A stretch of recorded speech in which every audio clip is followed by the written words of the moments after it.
Hello, everyone, and welcome to the final week of Musical Herstory. I can't believe it's the last week already.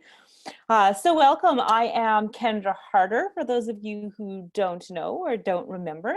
And filling in today on the tech side of things is Megan Greer. So everyone give a big hand of applause to Megan. Thank you so very much to Mark Turner and Eric Peckow and the Saskatoon Symphony Orchestra for hosting this class. Yeah, so in exciting news though, we will be doing Herstory 2.0 in the spring of 2021. So as much as this is the last lesson for this week, we will have more lessons in the future. So just those few tiny tech things. As always, I'm going to do my very best to leave 10 minutes at the end of class for questions and answers. If you notice in the bottom of your window, there is a chat window and a Q&A window. And Q&A is where you can put those questions in that I will attempt to answer at the end of the class. And I fully intend to go over time, so we'll see what happens. And just to let you all know, on Monday, Matthew is going to send out a short exit survey about the class. It's more just a little demographic thing. But in there, he'll also have information about the next online class offering through the SSO. Conductor Eric Petkow will be teaching a class called Isn't It Romantic? So yeah, you guys can take a look for that in the email. So we are live streaming Musical Herstory final class from Saskatoon, Saskatchewan, and we acknowledge that we are on Treaty 6 territory, the traditional territory of Cree peoples and the homeland of the Métis Nation. We pay our respects to the Cree and Métis ancestors of this place and reaffirm our relationships with one another. And I just remembered, I forgot to tell you what song that was, just for those who were here for the opening. That was Heartbeat by Niloufar Nourbakhsh, and we'll be talking about her in the second half of the class. So this week, I'm sort of looking at the idea of composition as a living art in regards to that it's still happening, but also that composers write music that interact with the world around us. And it's still engaging, and it's still relevant. And so we're going to be taking some look at some pieces by Kaley, Eaton, and Niloufar Nourbakhsh. And also there's a little bit of work, composers do outside of composition. And so these two women have some pretty neat work that we're going to talk about today as well. Because sadly, most composers can't make a living out of just composing. So there usually has to be something else.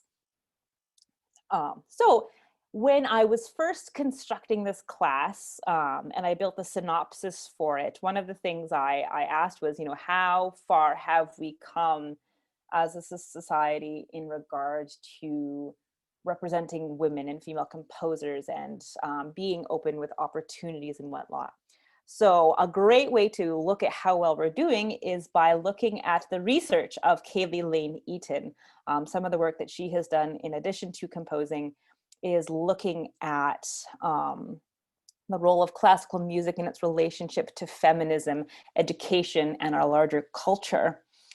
So the following little bit that I'm going to be talking about is from some research that she did in 2016 in a paper entitled Women, Creativity, and the Classroom. For those who are interested, I'm going to post a link to the condensed and the long version of the paper on my blog, where I have been posting all of the sources for the class. So yeah, take a look at that later and I'll get that posted probably tomorrow. So the paper. So she was looking at the 2016-17 season of the United States orchestras, and she found that 14 of the top US orchestras programmed 0 works by female composers. In 2012, there was a study done by New Music Box, which is an online blog about new music, that looked at the top chamber ensembles in the US, and on average, they only presented 16% of works by female composers. And around the time that she wrote this, only 15.8% of doctorates awarded in music composition and theory went to women. So as much as we have this education and we have these composers, we're actually not seeing much more representation that you think we should with all the years going by. So why is there this disparity? So Kaley Lane looks to education. So in our primary and secondary schools, or I guess the United States, I'm in Canada. And she found that there was this gender imbalance in the creative leadership roles in those schools. And she decided, or she writes that the lack of women in the music educational paradigm is rooted in the lack of presence of women in the actual world of music, because as we can see from those statistics, it's still a very male-dominated field. So she looked into how each gender would navigate in a creative exercise in social circumstances.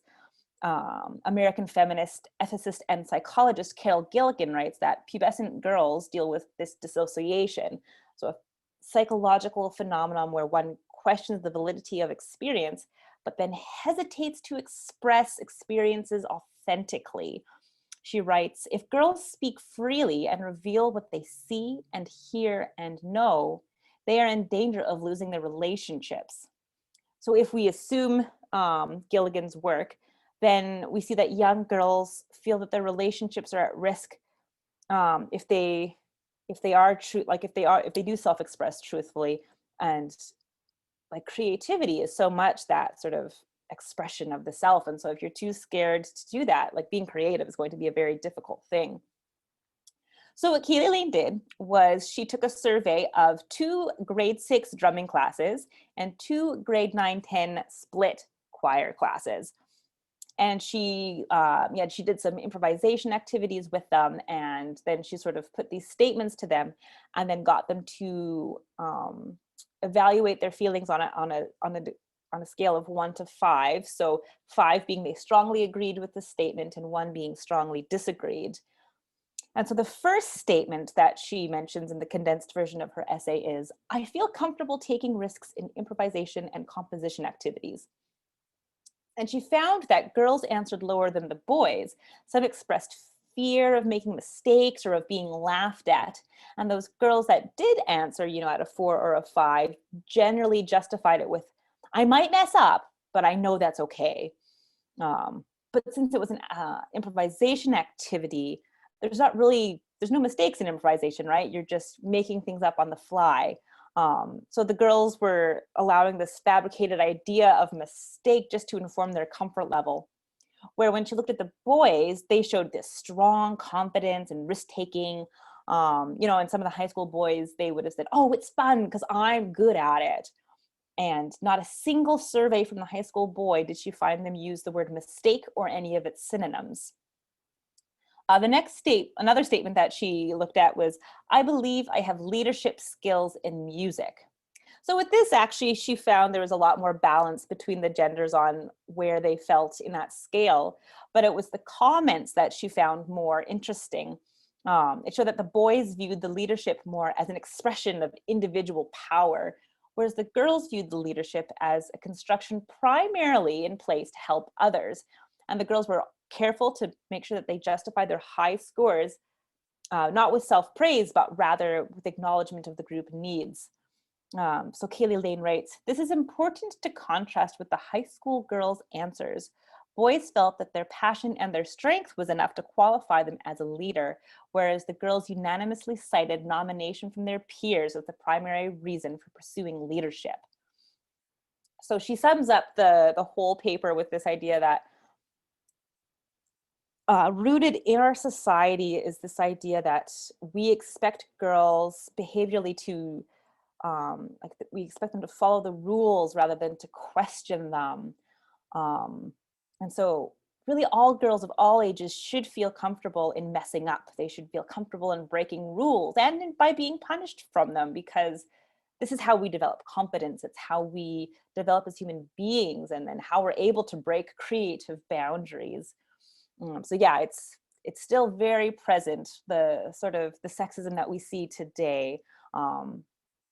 Actually, this I found was really interesting. In an interview on the podcast Listening to Ladies, really suggest checking out this podcast, guys. She discusses how women are sort of taught that they should be sexy and cute and they should be noticed. which kind of connects to why a lot of women will go through a performance route, so opera, music theater, instead of looking to the more creative things, because we, in the music industry, it doesn't matter what field you're in, whether it's pop, underground, rock, classical, there's this sort of attitude that's felt that women are not creative agents, but the targets of male visions. And I thought that was very, very pointed of her to point out. So what are some of Kaley Lane's experiences? Well, it wasn't until she took a college course called Women as Composers that she thought of women as composers. And this is kind of crazy because she was raised by a raging, bra-burning feminist. Like, her mom would have definitely made sure she felt empowered to be anything she wanted, and would have exposed her to lots of amazing women throughout history. But somehow composers just miss that guise. However, happily, when she took her bachelor's and her master's degrees, she didn't experience very much sexism. Like, those were very encouraging environments and a very supportive part of the industry. However, when she got into her doctorate, that changed. And now, it wasn't like individuals were being particularly malicious, but again, it's just those undertones, that general feeling of sexism that's present and it's embedded in the institutions. So after one of her first seminar classes of her doctorate, right, she was there, she was in the class, she was raising her hand, inputting into the discussion, as you would naturally do in a seminar class. And afterwards, she overheard a professor calling her feisty and needing to be reined in. And so, like, you would never say that about a man in a class. You would never say, oh, he's answering too many questions. And maybe they were just joking around, but at the same time, that's still embedded into the system. And so that's still a problem that we need to work on. She's also felt rampant sexism in the music technology field.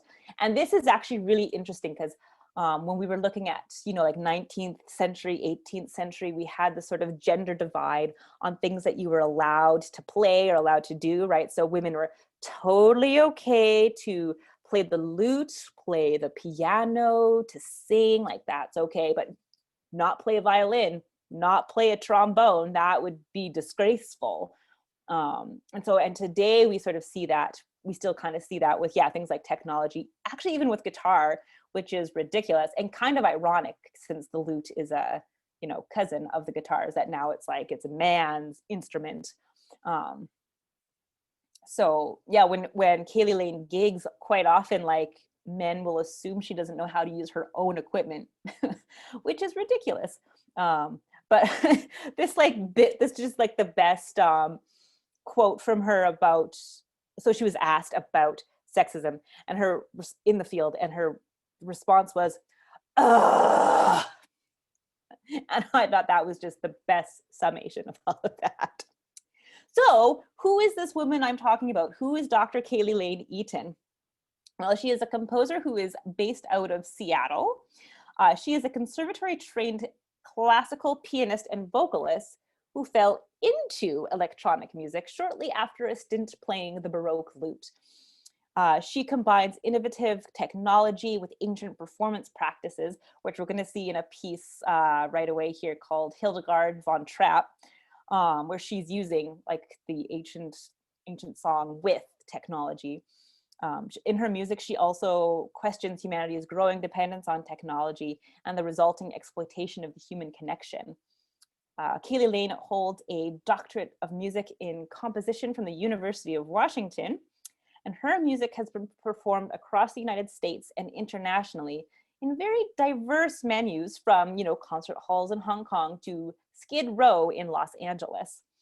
She frequently performs her own works as a vocalist and a laptop wizard, and she is an avid collaborator. She works with choreographers, solo artists, chamber ensembles.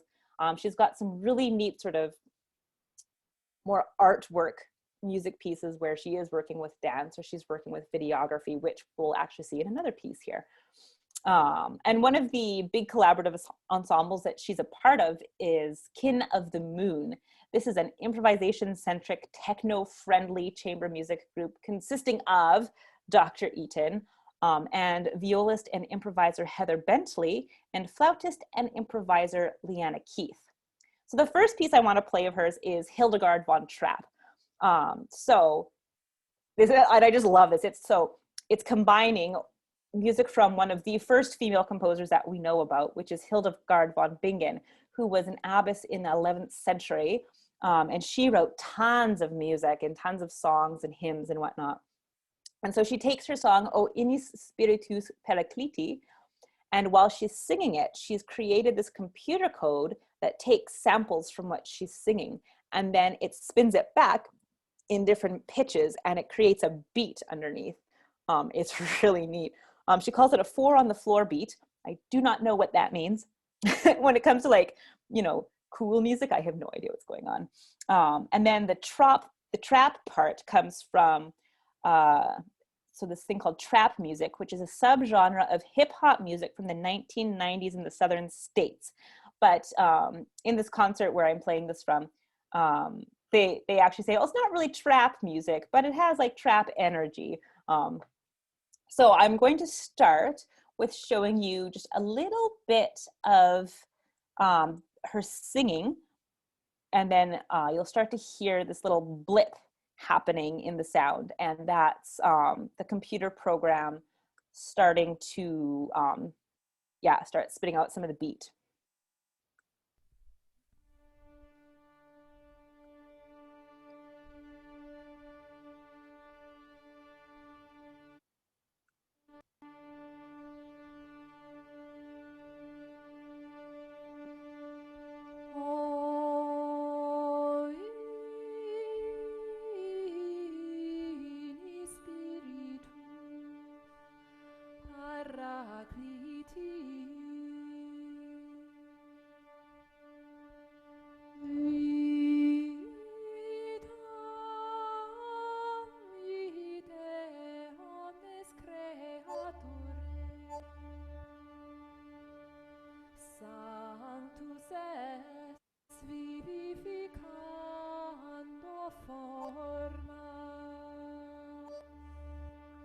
So yeah, if you hear this little blip, blip, that's the computer code taking Kaley Lane's singing and turning it into beats. So I'm going to skip ahead now to a little further in the song where the beat's kind of like really pumping. And then, Heather and Leanna start improvising as well on their instruments.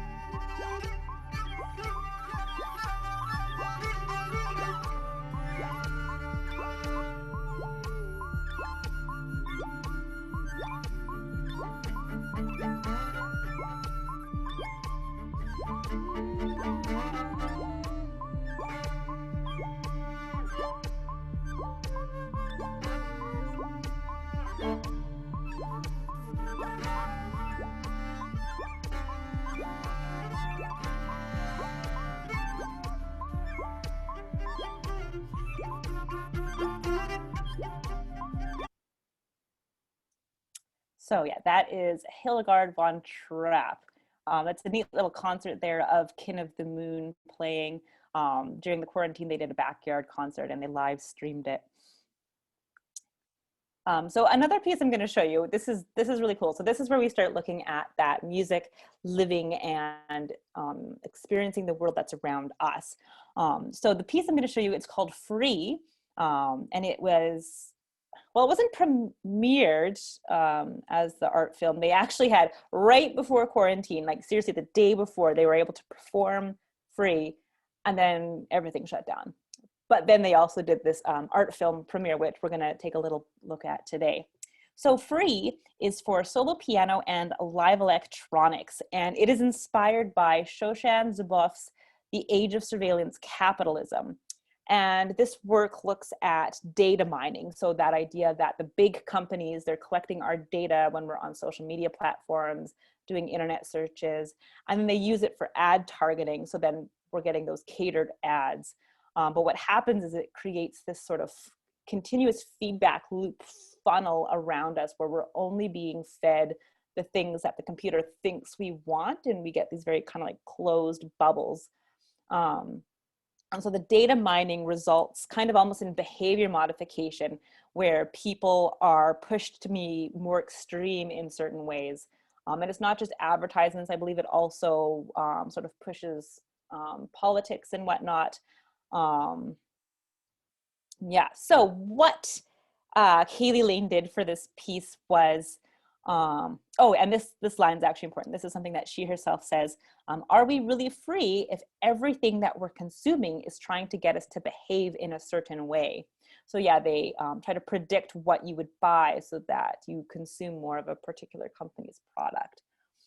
So what she did is, the pianist is playing like her score, but then they are, she has written this one line of computer code where the computer listens to what the pianist is playing and then tries to replicate that with a single sine tone. And that means there's no harmonics, there's no overtones to that one note. So it doesn't quite give a correct replication of what the pianist is playing, because even if the pianist is just playing one note, that one note has all these overtones. So I'm going to explain that here for you, for those who don't have the music background. So if I play a C, naturally just in that sound, we have these harmonics that play over top of it. It's these other sounds that just naturally occur in the note, a little like much quieter. So like we start with C, and then you hear a C up an octave, and then G, a perfect fifth above, the next C, and then E, C, and it just keeps going up and up and up and up and up, and the partials get smaller and smaller and smaller. So if the computer is only going to be picking up one single tone, what if it doesn't pick up the fundamental pitch, so that C that we played? What if it picks one of those overtones? What if it picks the wrong one? What about when the pianist is playing a chord? How does it know which note to pick out? And so what this does is it's this perfect metaphor for having ourselves represented as data. And that's how these companies see us. We aren't people, we aren't bodies. We're just a string of code, a sine tone version of ourselves. So it's really neat. So but there was an interview that Jesse and the pianist Jesse Myers and Kaley Lane did about talking about this piece. And Jesse was saying how he just loved when the program would sort of screw up, pick out an overtone instead of what he was actually playing. And Kaley Lane then just said, like, it's a huge part of the piece because it reminds us that technology is not an accurate representation of us. And it's a reminder that that's not reality. And then what was also awesome was then as they were like talking about the flaws of technology, it was on a Zoom conference that they were having this, and it glitched out, which was quite perfect. And they mentioned that as well. So I'm going to play a little bit of free, but I just want to give a little note here. If you have a sensory sensitivity, this video gets quite intense visually midway through. I'm not showing that part. I will show something with a little bit of intensity, but if you do have a sensory sensitivity, please minimize while you're listening to this, just so that you don't overload your senses. I don't want to do that to you. So the first thing I'm going to show is just sort of the beginning, so you can get an idea of how the sine tone sounds versus his piano, and then we'll get into a little bit more complicated bits here.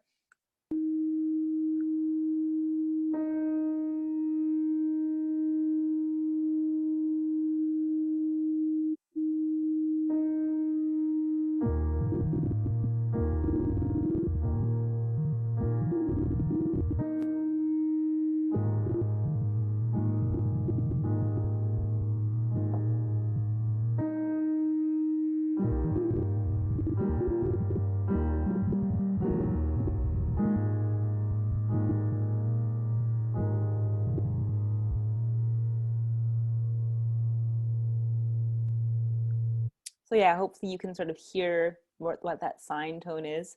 And so now I'm going to skip ahead. And this part's great because you can completely hear the computer program struggling to keep up with some of the things that Jesse is playing. You could probably hear in those low chords that it, yeah, it didn't know which note to pick out. And so this part, it gets kind of entertaining that way.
So that is Free by Kaley Eaton. So now I'm going to move on to Niloufar Nourbakhsh. And she is an Iranian-American composer, the co-founder of IFCA, which is the Iranian Female Composers Association, and she is a piano and composition teacher in New York.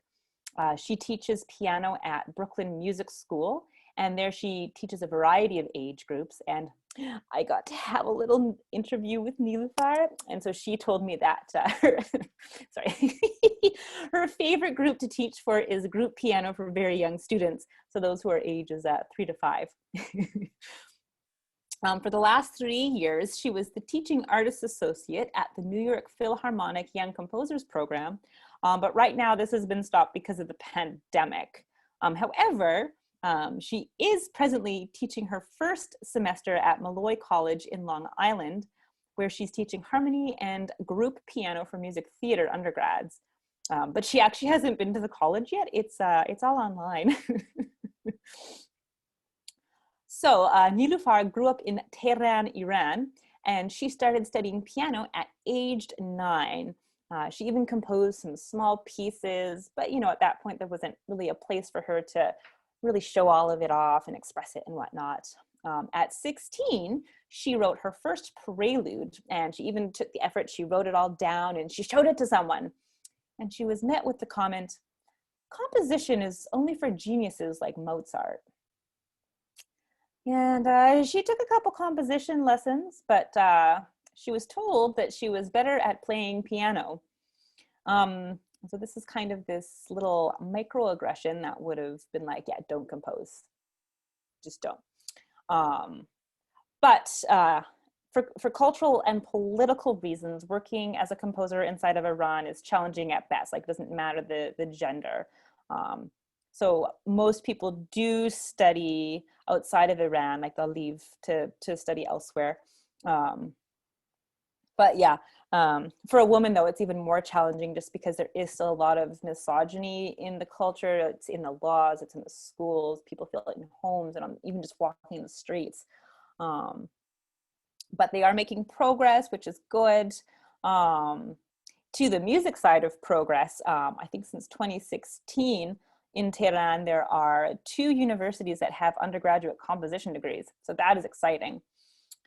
So Niloufar did leave Iran in 2010, and she went to study music at Goucher College in Towson, Maryland, which is a liberal arts college.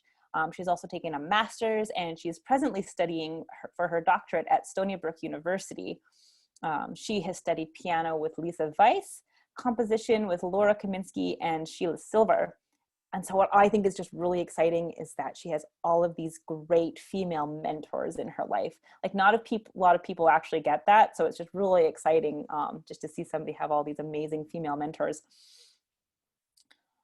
In her senior year in college, that's when she decided that she wanted to compose. And so that's when she sort of changed her gears and she applied for a master's in composition. She didn't get in right away, but has nothing to do with gender, except that she didn't have the opportunities to compose and create a portfolio. But yeah, it was more because she didn't have the portfolio that she wasn't able to get in. But yeah, I suppose really it is sexism that didn't allow her to have that portfolio things. But anyway, she is composing now. She's an amazing composer. And actually since 2016, she's been using a lot of electronics, or she's been using electronics a lot, I should say. She says that pretty much since then, almost all of her pieces have utilized it a little bit since then. And this switch came from a graduate seminar on computer music that she had to take. At the time, she didn't really want to take it. And I think I can sympathize. I think I'd be like, oh, I hate when you have to take classes you don't want to take. But being in that class, it totally changed her life. She got to hear these new sound worlds, and learning electronics allows her to like manipulate stuff a little bit more. She finds the logical side of working with the computers and the mathematics very intriguing. And so it's almost like you can create your own instrument with the tech. So the piece I'm going to show that shows just a little bit of her tech work isn't actually on YouTube. I'm going to be using her SoundCloud page, but I have included a piece that in the YouTube playlist that uses technology called A Shared Solidarity. So you can check that out. But what we're going to talk about is a piece called Firing Squad. She was pretty excitedly telling me about this, so I thought, okay, we got to share this song. So it was written for the Agropolis Reed Quartet, and it was inspired by the first sentence in 100 Years of Solitude by Gabriel Garcia Marquez. And in the first sentence, the main character is facing a firing squad. And in his mind, he just instead goes back to this memory of the first time he went out with his dad to discover ice. And she was just floored by this sentence, like, yeah, you're in that situation. What memory are you going to think about? And so then in the book, the rest of that first chapter after this first sentence, it's actually going back to that memory. And so it's going back in time. And then the book kind of, the rest of the book, it goes through the plot and then eventually comes back to that climactic moment where the man's in front of the firing squad. And so she wanted her piece to sort of formally look like that. So she starts it in kind of the climactic place of the piece. And so when you're writing, they always talk about like this golden mean of where you should put the climax of a song, which is kind of like 2/3, 3/4 spot in there. I don't remember the ratio. But no, she's starting with it at the beginning and then restarts the piece. Yeah, right after she's finished that. So then what she did for the tech was that firstly, she recorded a section of the piece of the wind quintet playing. And then she has a sine tone come in as well. And then all of those things together. So it's like the sine tone and the, I totally know what I'm talking about here. So then the live players actually end up playing over like a sine tone and themselves. So I'm going to play a little bit here from where she, I guess, sort of restarts the piece.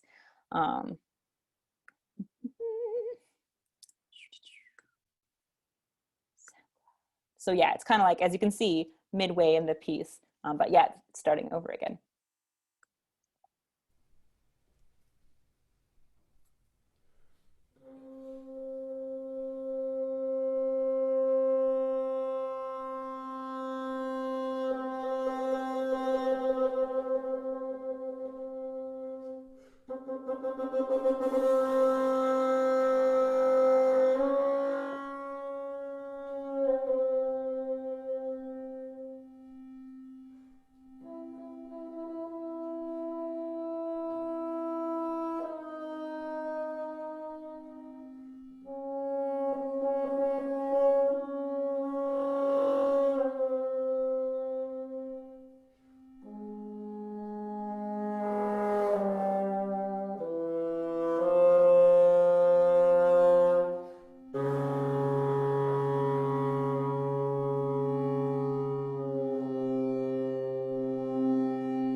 anyway, if I wait for a cadence is never going to come, because it just, it keeps looping and creating more and more suspense and more intensity. It's a really neat piece.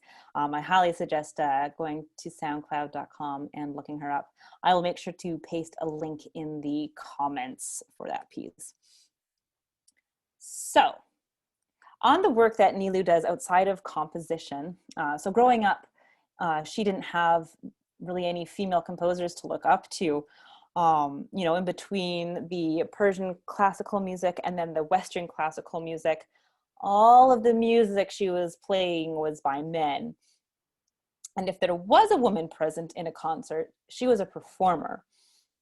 So, I mean, clearly there was this need. And so what's really beautiful is that Niloufar, with this association that she has created, has essentially created that, what she didn't have, what she would have liked to have. So IFCA, which is the Iranian Female Composers Association. It was founded in 2017 by Niloufar with two fellow Iranian composers, Anahita Abbasi and Ada Shirazi. And IFCA is a platform to support, promote, and celebrate Iranian women all across the world.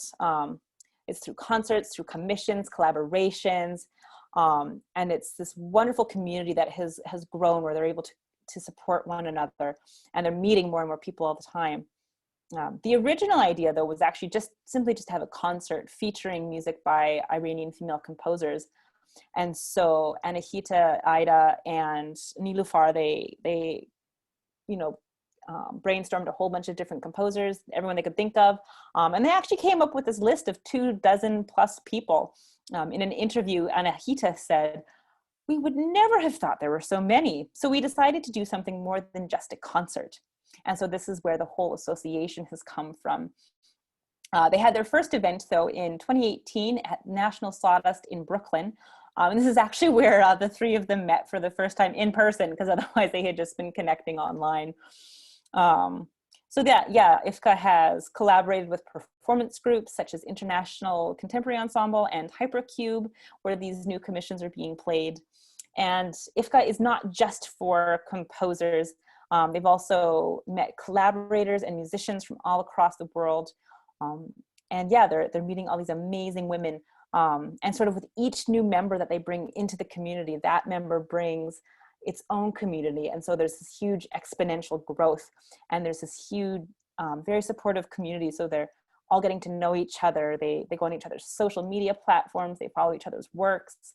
And like before, they would have just kind of been doing their own thing, which I am also guilty of, right? Like, you're just trying to make it. You're just trying to, do your thing. But by expanding their horizons, they now have this amazing group of people around them, and they support and advocate each other's music. So this is an amazing community that's built up out of this. Some of the other goals for IFCA are even just some more concerts, more commissions, and particularly in Iran. And Niloufar has said, "We have so much access to amazing musicians here," that being the United States. It's important for us to be able to connect that to people who don't have that access. And so, she has now created this organization that gives, other girls like her growing up in Iran that support those mentors, those role models to look up to. Other impacts of IFCA, there's a PhD student in San Diego, Nasim Khorasani, who has started this education program.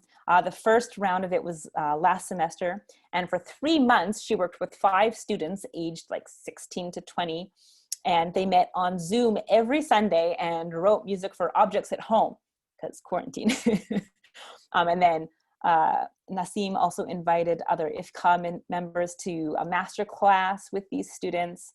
And then the students recorded their pieces and had an online performance. And then this one's really exciting because it actually came up in my Facebook feed. The Canadian Music Centre and IFCA are coming together and supporting pianist Anush Moadzeni, and she has put out a call for scores, so 1-minute pieces composed by West Asian composers. So it's not just Iran, it's not just IFCA, it's also Israel, Armenia, Afghanistan, etc., etc. And the theme of the call for scores is deterritorializing the realm of new music. And so the pieces that Anush selects will be performed in Toronto in the spring at the Canadian Music Centre in Toronto. And the performance is currently planned to be live streamed as a part of the hashtag Together at Home series. So that will be really exciting to see, just watching this grow. Okay, I've got to rush to the next thing. So living music, this idea of living music. So the piece I'm going to talk about, oh, sorry, I'm ahead of myself. As living music, a lot of Niloufar's music, it sort of explores politics, or the way politics affect us as people. She has a piece called an aria for the executive order, which is on Trump's travel ban. She also has a piece called Aid for Sex, which is about sort of corrupt UN workers that were not giving aid to Syrians unless they gave them sexual favors. And so, but Niloufar actually doesn't want to call her music political. For her, it's just these events happen around her and she just feels compelled to write about it. And so she doesn't comment on the politics, but rather shows how these policies are affecting people and looking at the experiences of those involved. So this piece, I'm so excited about this piece. This is where we get kind of multi-layers of the living music analogy. It's an opera that she's working on called We the Innumerable that she started in 2015, and she's actually still writing it. So yeah, it's this like, you know, living, breathing piece that is growing as I'm talking to you right now. The only thing she has left is the last scene to write. So in 2019, she received the Female Discovery Grant from Opera America, and she is working with librettist Lisa Flanagan.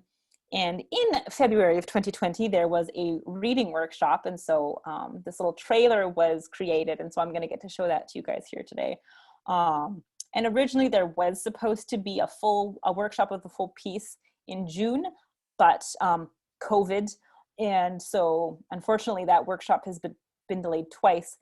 So as it stands, hopefully she'll get that workshop in May of 2021. So We the Innumerable is about the Iranian election in 2009. And so what happened there was the election results were falsified. The incumbent president, Mahmoud Ahmadinejad, was declared the winner of the 2009 election in a very short amount, like hours after the polls had closed, even though the challenger, Mir Hossein Mousavi, was favored to win. There had actually been an historic turnout to the polls. There's 84%. Like, that is huge. Like, I feel like in Saskatchewan, we had like 46% out at our last election, which is pathetic. Vote. People have fought for that right. As we talked about in week 3 with the suffrage, vote, people. Anyway, but yeah, so because it was such a large turnout, like the polling station stayed open an extra 4 hours. So the fact that these results were announced so quickly, like, people knew this was wrong. So they said that the incumbent had won with a 62.63%, and whereas Mousavi had 33.75. And so the announcement was made hardly in enough time to count all the votes. And so people took to the streets, they took to protests, they took to riots. You know, they were saying, what happened to our vote? And so at these protests, people were arrested, they were killed. People who were imprisoned, they were interrogated in hoping that they would make these false confessions. And so yeah, Iran actually hasn't recovered really from that election. Niloufar was actually there at the time. And so she says it didn't actually feel that scary to be there. Well, like, it did, but more what she remembers was this hopeful feeling that they had, because this whole nation had gone through so much, and with, you know, what they thought was going to be the election of the challenger, they thought, yeah, change was going to happen. And then even when the election happened, they didn't just accept it and move on. Like, they had been cheated, and so they stood up to it. And so they had this hope that still something could change. However, once Mousavi was put under house arrest, that's kind of when the movement was crushed, and the nation's been in kind of disarray and depression since then.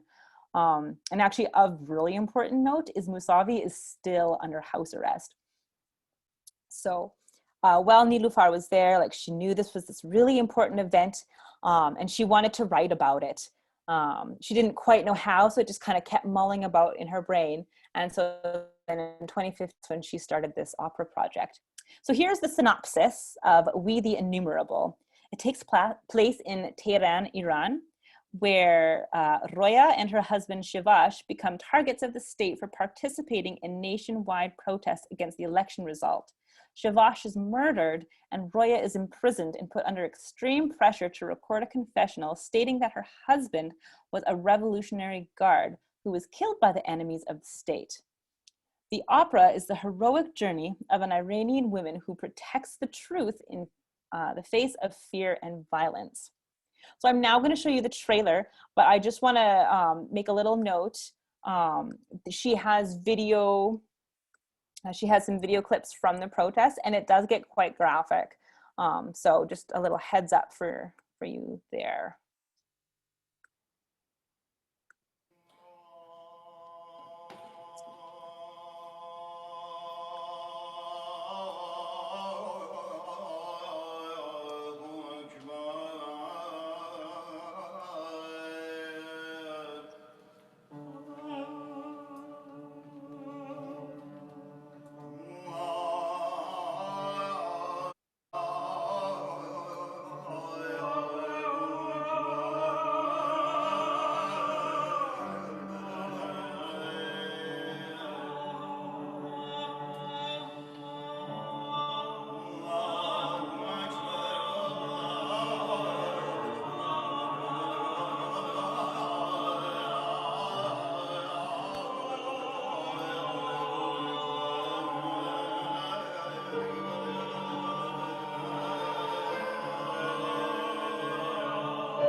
Oh, like her music gives me such chills. It is so good. So I'm sure some of you overheard the classical Persian singing. So I actually asked Niloufar a little bit about that because it's an oral tradition, or at least that was my assumption. So how would you notate that? That would be quite difficult. And my assumption was right. But because it was an oral tradition, that was actually what made it quite difficult. So Niloufar collaborated with the singer Mohsen Namjoo, who we heard on the recording. And so what she would do is she would record and send material to him, and then he would memorize most of it. And he added a lot of ornamentations to the music. And so then Nilo was like, yeah, this means that the opera will likely be different every time if the singer is different, which is exciting, but scary at the same time. And I totally get that because we like to have control over the things that we write, but still very exciting. So she was talking a bit about some of the music there. And so she was very specific, and she wanted to write in a very clear dasgah, which is collections of scales in the music. And so she was very conscious about not going outside of that scale. And the one that she uses is called charga. And so how she described it was it's G, A quarter flat B, but it's not actually a quarter flat. It's the frequency that is directly in between G and B. So it's not quite that. And then, yeah, the scale then goes C, D quarter flat, E, same thing, directly in between F, G. And so, but the great thing was, even though she wasn't able to like quite notate that, the singer knew exactly what she meant because had that training and knew that it was the charaga. So what's really neat about that scale is it has a lot of similar notes to the C and D flat triad, which are a part of this propaganda machine theme that she wrote. So she was telling me about it. So I'm going to talk about the theme is really neat. So it's present whenever they are talking about oppression or fear, or the way that they're being affected by this continuous cycle of lies. And so what she does is she juxtaposes, C major and D major chord. Let's see if I can remember if I can sing how it goes. So it's up.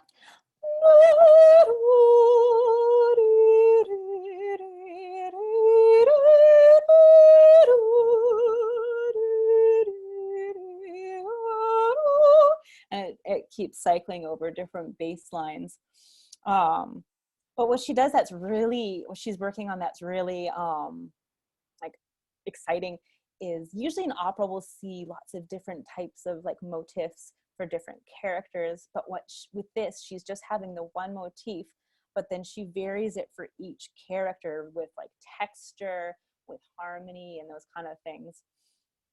And it's present in every character except for Shivash, because Shivash is that hopeful person. He sees that there can be change and that things can be better. Sadly, he prematurely dies in the opera. But we were then kind of laughing because she's like, I didn't have a choice. I didn't want to do it. Because in opera, the trope is that somebody dies and you need to have a plot for a story to go through. So yeah, what she's going to do in the final scene, which she hasn't written yet, but her plan when I talked to her in September was that musically she wanted to break that cycle of that propaganda machine theme, as Roya, as the heroine, decides to not submit to the propaganda machine. And so she's going to break this cycle. And I got chills as she was telling me that. I'm so excited. So keep your eyes out if you are a fan of opera. Just keep your eyes out for more of this development. I'm so excited about this opera. And so her librettist has she was really good at being sort of adding this universality to it. So even though it's about this election that happened in 2009, it has this underlying idea of holding on to the truth and holding on to the true memories. Because there's a lot of structures in the world that are held up by people lying. We see fake news and all of those things. And so it's really important that we hold on to the truth. And so that ties in there, which I think is amazing. So to kind of start tying all of this class up together, there's a great quote from an interview of Niloufar with composer Missy Mazzoli, and it's on greater representation in classical music. Niloufar says, "It's not like it's going to limit other people to be in it. It's actually going to make it be more prosperous, because when you bring someone from a different background that wasn't in our scene before, they're actually bringing a whole other community into the classical music world that wasn't there before. And so I think it should be a mission and a goal for all of us to not only have all these different people for representation, but that it actually means getting more diverse stories, more diverse art, and more people involved generally in our music world." And to which Missy responds, "I love that. I always get so frustrated when I hear orchestras or people who run ensembles or even opera companies saying, 'Oh, we're losing our audience.'" Side note, does this sound familiar from the Chris Dirksen class? Yeah. And then their programming is the same as it's always been. It's not diverse, and they don't see the connection between the two. And they actually think that it's a risk to program women or composers who aren't white. And I'm like, how is this a risk? This would, as you say, access a whole new world. It's always so frustrating for me that presenters don't do that. Hopefully, they will start to more and more. So to sum up this class, support female composers, support BIPOC composers, support LGBTQ2S plus composers, diversify the things that you program, the things that you learn as musicians, you know, support education, performance, publications of these composers. You know, and if you are the head of an organization, like, start programming stuff. It's out there. We know it's out there. And for those of us who are just, you know, everyday people, if there's a living composer, follow them on social media. Check out their pieces online on the different platforms that we've got. We've got SoundCloud, Bandcamp, YouTube, Spotify. Their websites generally have, you know, sound samples there. And yeah, let's start having a more diverse musical experience. So, are there any questions?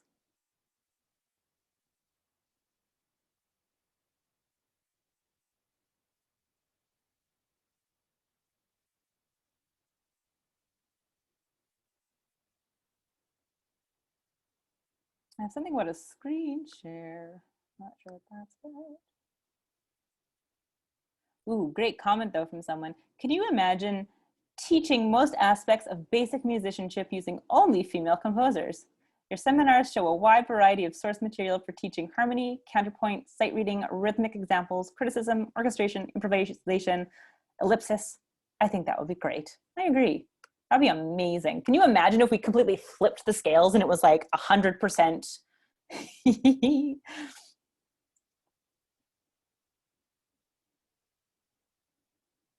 Ooh, somebody says 4 on the floor, so this goes to the Kaley Lane, is bass on every downbeat.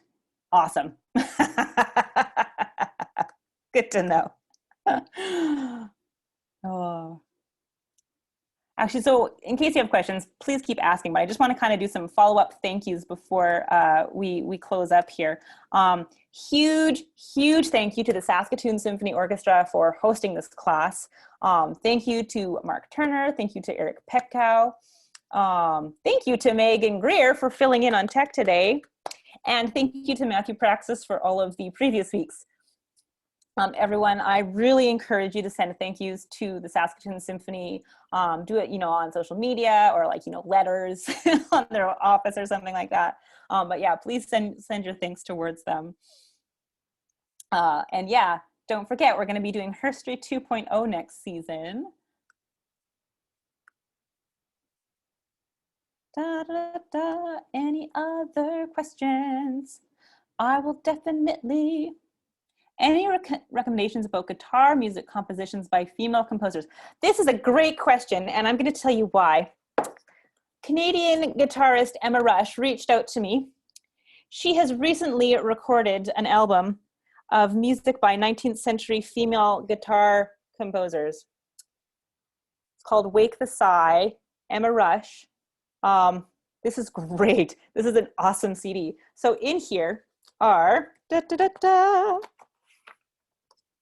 because like legitimately, I didn't even know about these people because all of the people I play on guitar are men. So on the CD, if I can find the track list, haha, here we go, it's on the back. So Amelia Juliana Guglielmi. I practice saying all of the names, so just winging it, you guys get to see how terrible I am at pronunciations. Also, Angelina Panorama Huerta, Katerina Praten, Susan C. Dommett, Julia Fondard, Julia Piston, and Madame Dolores de Gogny. So again, that is Wake the Sigh, Emma Rush. Yeah, really good album. Like, I need to keep listening to it again and again and again. Da, da, da, da. Any other questions?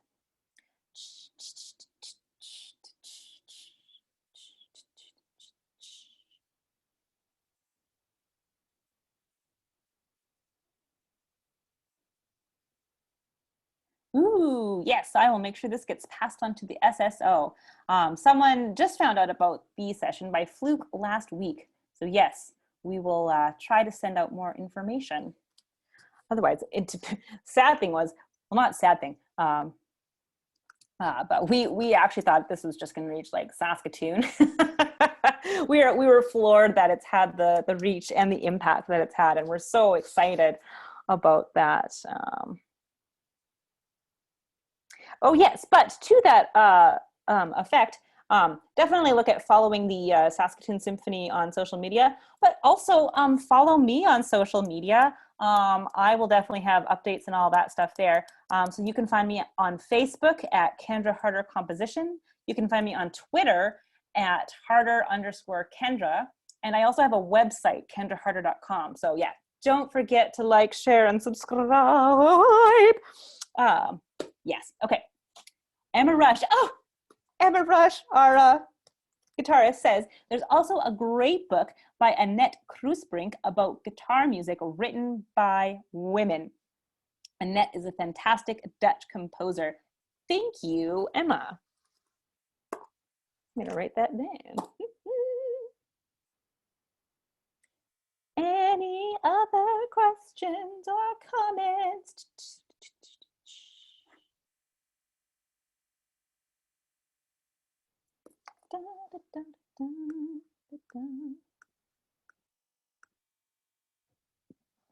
And the trogdor comes in the night. Which book was that? So the author is Annette Kroesbrink. Let me copy and paste that into the chat so everyone can see it.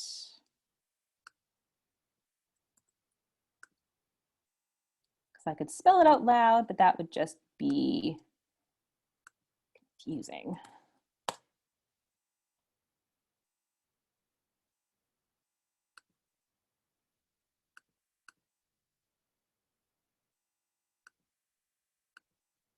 Aha. Emma says it's actually called Guitar Music by Women Composers. Straight to the point. That is a great name for a book. Tells you exactly what's in it, right?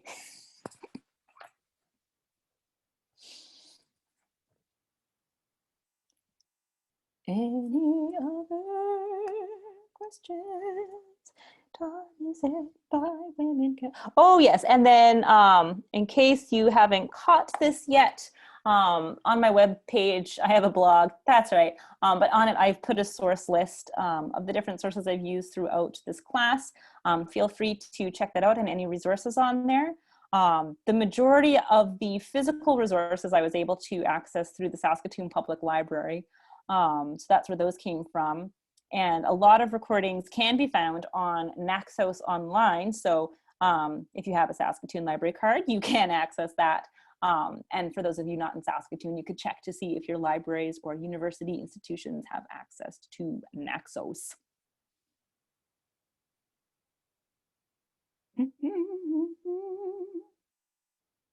All right, well, it seems to be quieting down. So it has been an absolute pleasure hosting this class and learning all of this stuff. Do I screen share my notes? No, they don't make any sense because it's my own gibberish and sometimes my own shorthand.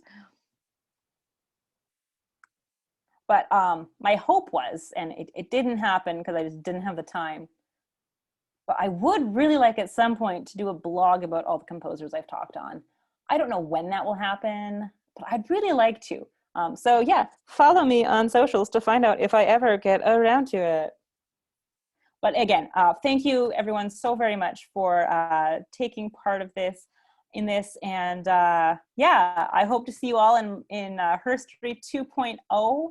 And yeah, everyone have a splendid evening and year and life.